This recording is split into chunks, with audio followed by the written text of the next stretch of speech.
I was talking with Claude the other day, and it actually said, I'll pray for you. AI can sound believable and true, and it can be wrong. I think as parents, that's the biggest thing is talking with our kids, talking about the ethical issues, talking about when AI gives you an output, you can go, does that seem true? Because it's going to sound confidently accurate. We need to be willing to take that step, learn about it ourselves so that we can shepherd our children.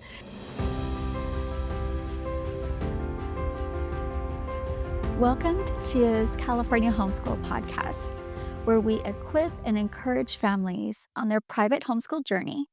I'm Angela Lasch. Artificial intelligence, or AI, is everywhere. It's in our phones, in our search engines, and increasingly, we are seeing it in the tools our children are using and using for school, for work, and for everyday life. So for homeschool parents, this really raises some serious questions. Is it safe? Is it going to hurt the way my child thinks? Or could it actually be helpful? And how do we approach all of this with biblical wisdom? Well, today I am joined by Nancy Manos. She's a longtime homeschool leader with more than 20 years of experience encouraging and equipping homeschool families. And Nancy is actually where I learned how to use AI correctly. She is just a wealth of information on this subject. And she currently serves as the National Alliance Leaders Conference Director and has actually just started a brand new podcast that talks about AI and homeschooling. She's really just a wonderful voice on how Christian families can navigate this technology with discernment. So today we're going to talk through the pros and the cons of AI for homeschool families, the wisdom and discernment our children need now more than ever, and she's going to give us some safe and practical first steps for introducing AI in your home and the way that AI can actually help the busy homeschool mom. So whether you're cautious, curious, or you're already exploring these tools with your family, this is going to be a great episode for you. So let's get started. Well, hello, Nancy. Welcome to the podcast. I'm so glad you're here. Thank you so much for having me. I'm really excited to be here. Yes, and this is a very exciting topic. Something I never actually thought I would be talking about in my whole entire life is AI on a podcast and about homeschooling. Those are three things I could never have pictured in my future, even a couple of years ago. Yeah, I couldn't have either. But you're right. It is the topic of the day. I mean, we really need to be thinking about these technology issues and how they impact us as homeschoolers. So I'm excited to talk about this with you today. I am too, because I don't even know if you really realize you are the person that even got me with enough confidence to even learn more about AI and start using it when you did those AI, I don't know, courses with the Alliance. Mastermind group. Yes. Yeah. Yes. And I have just been fascinated and excited about it ever since. So thank you for bringing AI into my world, because it's been great. That's and fantastic. Helpful. Homeschool families in California can also find out how this can help them. But before we do that, let's just get a little background about you, just so people know a little bit about where you're coming from, because I know you are a retired homeschool mom. You went all the way through high school, and now you're very involved in leadership, but now also you're becoming the expert in AI. So how did all of that happen? Oh my goodness. Well, I'll start by saying I'm not an expert, but I'm a curious learner. And so I figure others are curious too. So let's learn together, right? So we homeschooled our girls from preschool through high school, and I won't say I loved every minute of it, because, it's hard work. And having little people with you all the time, it shows your character flaws and your impatience and issues that the Lord wants to work on. And so it was really a refining 14 years of my life, but really some of my very favorite years. And so now I'm a grandma to two, and it's really been a fun season. My daughter's now one of my dearest friends. And so it's neat to be in this season and looking back really with a great deal of fondness for our homeschool years. What a gift of time we had together. And so we served on the board of directors here in Arizona for the Arizona Homeschool Organization, similar to CHEA, for 13 years. I was the executive director for 3.5, and I retired from AFI in 2020. But retirement is not what you think it is. I'm busier than ever and doing amazing things that I really love, getting to continue serving homeschool families, but also homeschool leaders by running the national conference for leaders of statewide homeschool organizations. And then I'm also the co-coordinator for National Homeschool Day of Prayer. So I keep myself plenty busy. But, you had, when we were chatting earlier, you had asked me about technology and how that kind of came to be part of my life. I go all the way back to my teen years when my grandfather owned a family printing business, and he had a Mac computer, and they had PageMaker. And so I would go and I would make flyers for church or, whatever I was doing. So I learned graphic design early. And then I married a technologist. So James has worked in the tech industry for more than 35 years. And we had a computer in our home before the internet even existed. And so I've always been fascinated with how tools can help us. And so we've just always had technology in our life. And this world of rapidly changing technology is fascinating to me. And how do we deal with it with wisdom and discernment? So let's jump into the whole AI topic then, because I'm sure there's people listening who either might feel overwhelmed or really just don't know what it is. So how would you explain it in just simple terms? Like, what is AI and why does it even matter for our children? Sure. Well, I would say it's essentially a sophisticated predictive text machine trained on vast amounts of data from the internet and books and articles. And it's also been trained on human feedback, gives responses that are helpful and coherent and also conversational. So if you've ever used ChatGPT or Claude or any of those tools, you notice that it's very affirming, very friendly, very personable, and it sounds human, but it's not human. They're algorithms, it's math equations, it's predictive text that says the next reasonable thing to you. But why do you think at this point it's helpful that our children are either aware of it, or like how might it affect their generation like as they get older? Yeah. Well, we're already seeing it where many companies are replacing employees, reducing their workforce, and using employees that are skilled with AI because you can do so much more faster, more efficiently. So my thing is always kind of we want to keep human first because we are humans. Gosh, there's so many different directions, and I know you have questions that will get more into the details, but I think we have to be teaching our children to use technology wisely. It's not going away. AI, if you open an email program or any online website you go to or tool you open, AI is already baked into it. And so as parents, it is overwhelming. It's overwhelming to me, and I watch podcasts and I take courses and I use AI tools every day, and I feel like I can't possibly keep up. It changes so rapidly, and there's so much new things, even in the tools I already use. So I think as parents, we need to be willing to take that step, learn about it ourselves so that we can shepherd our children. And I wouldn't start with young kids, and we're going to talk about that a little bit later about the different ages, but especially as they get into high school, like we need to be equipping them for the world that lies ahead of them. How do we do that? And a lot of that is we need to be willing to try it out ourselves.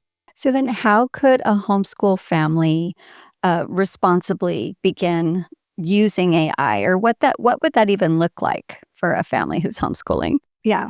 So I would say start with a tool like ChatGPT or Claude. My personal preference, I like Claude, although I also use ChatGPT.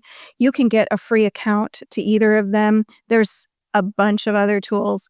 Perplexity is a research tool, and Google Gemini is baked into all the Google products, and Microsoft Copilot. So whatever tool you choose one. And maybe go find some YouTube videos that give you kind of basics. However, I would say start with more recent videos, because even a video made 2 months ago, the whole platform could have changed since then. So that's part of the overwhelm, is how do you keep up with it when it changes by the day? Think about it this way. Google is kind of an answer machine, right? You ask a question, you get an answer. And it curates either lists of websites that have resources, or now it gives you an AI generated summary of the information that's out there. Think about it more like a thinking partner. And we're going to talk about that. We're not outsourcing thinking, and we're definitely not teaching our children to outsource their thinking, but it can be a good brainstorming partner.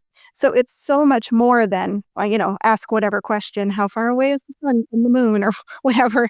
You can get information anywhere, but it's so much more than that. I know a concern, and it's funny, we even had this in our homeschool. I mean, I'm also done. So, but years ago, I'm going to have to spell this because I have one, but ALEXA, we have one of those. And I remember years ago when we first got it, hearing the unnamed child ask, what is, I don't know, 452 times 395 or whatever. I'm like, what are you doing? Right? So, but it is a concern that parents have that AI is going to eliminate them even trying to think through a problem, because they could ask it almost anything and it's going to solve the problem for them. So, as a homeschool parent, obviously that's not what we want. And I know you already mentioned that that's not what it's for.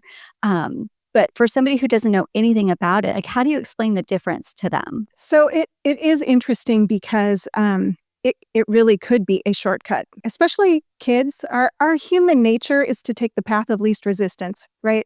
We don't want to do the hard work. My oldest grandson is 10 and he has an engineer brain, and he doesn't like math. And I always am talking to him about, you need to be diligent with math because it builds on each other, right? The things that you learn today help you learn the next, whatever the concept is in math. God wired you this way, and so you need these skills. So don't bypass it because it's not your favorite thing. It will help you. And so I think those are the conversations we need to be having with our kids and grandkids about how God made us and how tools help us. We don't give a 3-year-old, a power saw and let them loose, or a hammer or whatever. You pick the tool, you give them age appropriate tools, and you show them how to use it. And I think it's the same with AI. Just like we teach them to use the internet or any screen-based tool, AI is that and more. And the reason that it's more important that we walk through this with them, that we have these important conversations around integrity and wisdom and the things that we need the skills they need for life, is because it sounds human. It's very persuasive. They can very quickly think I'm talking to a person that's helping me. And so we just need to, I think as parents, that's the biggest thing, is talking with our kids, talking about the ethical issues, talking about the muscles that we need to build as humans, critical thinking, research skills. We need a solid body of knowledge of history and the Bible and all of the things, so that when AI gives you an output, you can go, does that seem true? Because it's going to sound confidently accurate. Right, and I like how you even just mentioned the Bible, because I think that is also just a concern too. Like, how do you look at this from like a biblical worldview when it does sound so real? I mean, I was talking with Claude the other day and discussing something, and it actually said, "I'll pray for you." Oh, no. Right? Oh, no. Oh, no. Do not ever say that again. So how do parents react to just something like that, looking at it, from a biblical worldview? Like, what does this look like as Christians? Well, I think it is a tool. It is a human sounding tool. And so we need to remind our children that there is only one Holy Spirit, and we are led and guided by the Lord, His Word, and His Holy Spirit, right? And so AI can sound very convincing, and it can be accurate, or it can give you misinformation. And so discernment really is one of the biggest gifts that we can give our children, is to teach them discernment. Back probably when you were homeschooling as well, when I was homeschooling, the fallacy detective and the logic books and things were huge, because we wanted to teach our children to discern right from wrong, right from almost right. There are manipulative tactics that can make things sound true that are not true. So I think it's more of that, those ongoing conversations. AI is no different than what we would teach them about anything, social media or watching the news or really anything else. It's all the same. It's just since this is newer, it seems scarier if a child thinks it's having a conversation with somebody and it sounds so real. It So I does guess sound there is real. another level of precaution and Yes. everything. It's funny that you said that. Claude said, "I'll pray for you." It is, think about it as predictive text. If you were having a conversation with a person about a situation or a question you had about the Bible, you might say that to someone. So it is just delivering what seems reasonable to come next. The other day, I was working with ChatGPT on setting up something online. I didn't want to watch the onboarding videos that this tool had, and so ChatGPT helped me. And I was working on an email, and something that I said, it said, "That made me smile, Nancy." And I thought, "You cannot smile, ChatGPT." So it sounds very human, and it does have some inherent risks, which I know we're going to talk about a little bit. Well, let's talk about safe, age appropriate AIs. Like, what would be like a beginner level AI that you would recommend based on, children's homeschool ages? Sure. Well, I think elementary age, we're probably doing more talking about awareness that AI exists and what it is. It's going to vary by family, and this is my whole approach to AI. Is I'm not the answer. I'm not an expert. I am a curious learner, and hopefully a guide to others. But it really comes down to what is best for your family, your individual children, because some children will use it as intended to assist, to ask better questions, to those kind of things. And others will use it to cheat and take a shortcut, just because of how they're wired. Like, let's get there the fastest we can. Earlier ages, you're probably not going to have them be using AI tools, but they should be more aware. They should become aware. It's really when they get into, obviously it's going to depend on your individual child, later, maybe junior high, high school. Think about this. You don't want to wait until your child is 18 and ready to go off on their own to have their first introduction to technology or social media or AI. You want to introduce it to them under your supervision and where you can walk through it together and help them, right? We want to shepherd their hearts and their minds and help them to learn good ethical skills, and integrity and things like that. So I think it's when they get into those later years that then have them start with their own work, do their own thinking first, because critical thinking, asking good questions, that's a muscle that needs to be built. But then you could use AI to maybe review something you've written. How would you improve this? Have I repeated myself anywhere? Things like that. So there's ways to dip your toe in with your kids and have them try using it. But I wouldn't have them, have it go solve a problem or write an essay or whatever for you. So how about as a parent then? What's the best way for a parent to, I guess, dip their toes in if they've never used AI before? Sure. Well, think of something that you're doing that maybe it's a laborious process and you are over it. Maybe it's menu planning. Because I will tell you, and you all know this as homeschool parents, the thing that probably pushes us over the edge is that they're hungry all the time. They've had breakfast, they've had a snack, they've had lunch, they've had a snack, and now they want to know what's for dinner. And you think, I might lose it right now. So, maybe you have a family of 6, 2 are gluten-free, you prefer a Mediterranean diet or whatever your, we like fish, we don't like chicken, whatever your preferences are. Ask ChatGPT or Claude to put together a menu plan for you for the week or for the month. Tell it you would like to repeat 7 meals or 10 meals over the month so you're not making 30 different meals or recipes. And then, it could come up with a grocery list for you divided by, produce and meat and canned goods and whatever. So, think of something that you're already doing. Maybe you're studying a period of time in history and you want some extra, either a writing assignment or a hands-on activity, or maybe you want to see if there's a festival or a museum or an activity in your area that would enhance something you're studying. ChatGPT is great for that. One caution I would give is I wouldn't enter personal information. So, if you're talking about your children, you could say, I have a 7 and a 10-year-old, but maybe you're not going to give it, the children's names or even their genders. I mean, you can. I have 4 boys and 2 girls, and we're looking for activities that keep them busy and burn off some energy and also enhance our study on XYZ. Be wise about what information you put into Chat or Claude because they're training on all the data that they receive. You can turn off some of those settings. So that's kind of where the foundational, how to use ChatGPT, what should I leave on, what should I turn off? There are some things to explore there. Okay, well, those were just so practical. I actually had never thought of the menu plan. Like even now, like almost empty nesters, I don't really cook. Actually, I don't really cook that much at all anymore, but still I do cook and I'm still like, I don't know what to cook. Right? I think I'm going to have to go have a conversation with Claude about menu planning. It could even be, here's what I have in my pantry and my fridge. What could I make for dinner tonight?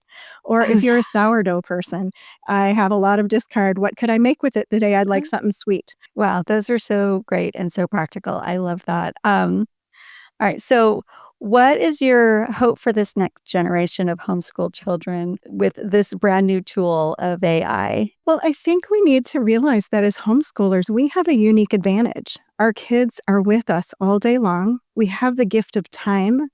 Our kids can explore things they're interested in at a deeper level than if they were in school all day and had a couple hours worth of homework and then had, sports or church or whatever. And so take advantage of the benefits of homeschooling. What could this tool be used for? And the brilliant thing is you can even ask Claude or ChatGPT, what could Claude help me do as a Christian homeschool family with children that are this, this, and this? Like it could give you ideas. Be mindful of the very real concerns. We talked about integrity. Could they use it for cheating or shortcuts? Being aware that AI can sound believable and true, and it can be wrong. And so I think being able to assess every output and teach your kids, okay, this is what Claude told me about this situation. Is it accurate? What questions could we ask?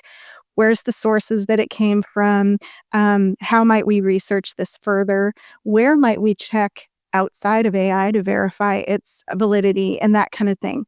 And so I think, in talking about things, there's ethical concerns about environmental impact and data privacy and the speed of change. But I think the biggest thing is that it is a tool. It is a tool that we can use to help prepare our kids for the world that lies ahead of them.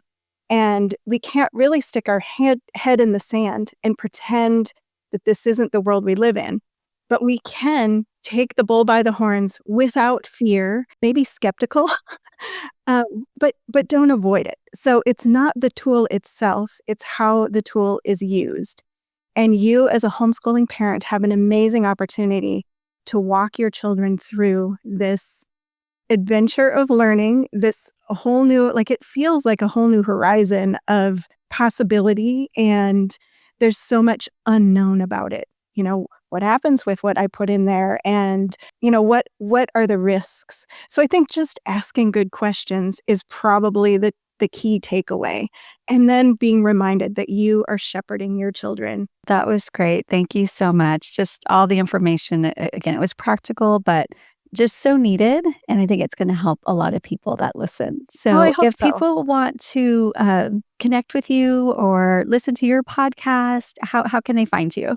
So it's nancymanos.com. And I did just recently start a new podcast, AI and Your Homeschool. And I'm really excited about just having some more conversations just like this one around AI and how homeschoolers can approach it and figure out what works best for their family. So, yeah, on my website, I've got a free download with some discussion questions for your family as you consider AI.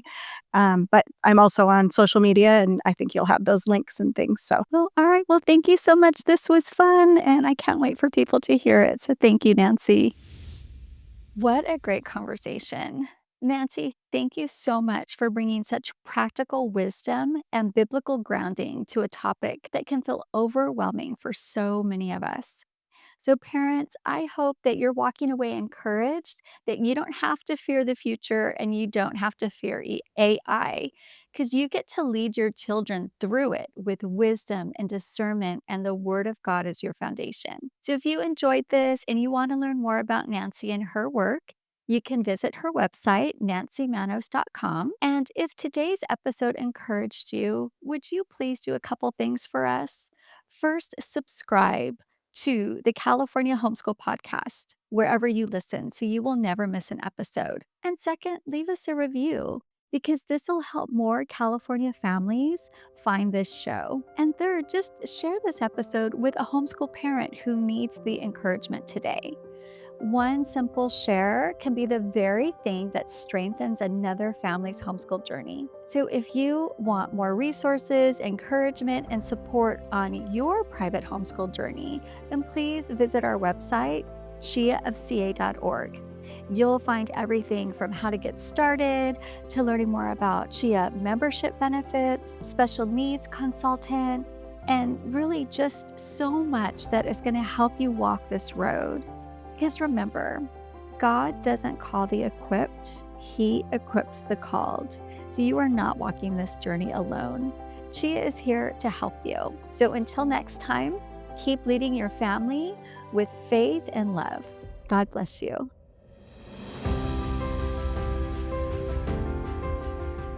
Brought to you by thepodcastupload.com, empowering faith-driven voices.